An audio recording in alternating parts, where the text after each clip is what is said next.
ওই ছবি দেখার পরে থেকে আমার ঘুম আসে না। আমি লজ্জিত, আমি শঙ্কিত।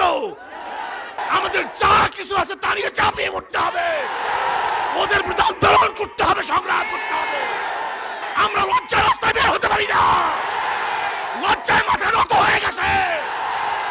এরকম বিড়ালের মতো বাঁচতে চাই না, শিয়ালের মতো বাঁচতে চাই না, বাঘের মতো একদিন বাঁচবো, কার পায়ের নিচে মাথা নত করবো না।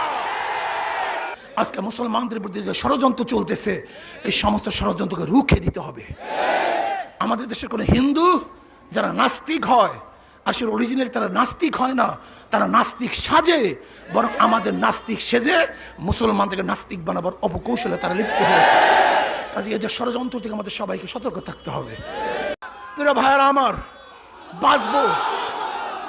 বাঁচবো তো বাঘের মতো একদিন বাঁচবো। ওই শ্রীকালের মতো হাজার বছর বেঁচে থাকার কোনো আশা আমাদের নাই।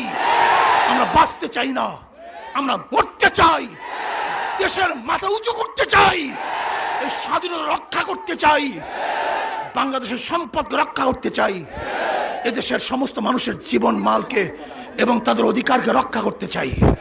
এরা ভাইয়ার আমার, সজাগ থাকুন, হুঁশিয়ার থাকুন। যদি বাঁচতে চান, কেউ বাঁচতে পারবেন না।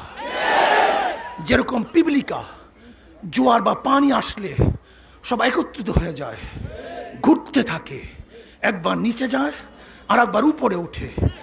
সবাই মরার জন্য নিচে যায়, সবাই বাঁচার জন্য উপরে ওঠে। এর জন্য কেউ মরে না, সবাই বেঁচে থাকে। আজকে আমরা যদি সবাই দলা হয়ে যায় মরার জন্য, একজন মরবো না, আর বাঁচার জন্য বিচ্ছিন্ন থাকি, একজন বাঁচতে পারবো না। কাজে দেশকে রক্ষা করতে হবে, এই সর্বমূর্তকে অক্ষুণ্ণ রাখতে হবে, এই লাল সবুজ পতাকাকে, সম্মান মর্যাদাকে বুলন্দ করতে হবে, উঁচা করতে হবে। ইসকনের পক্ষ থেকে ভারতের প্রধানমন্ত্রী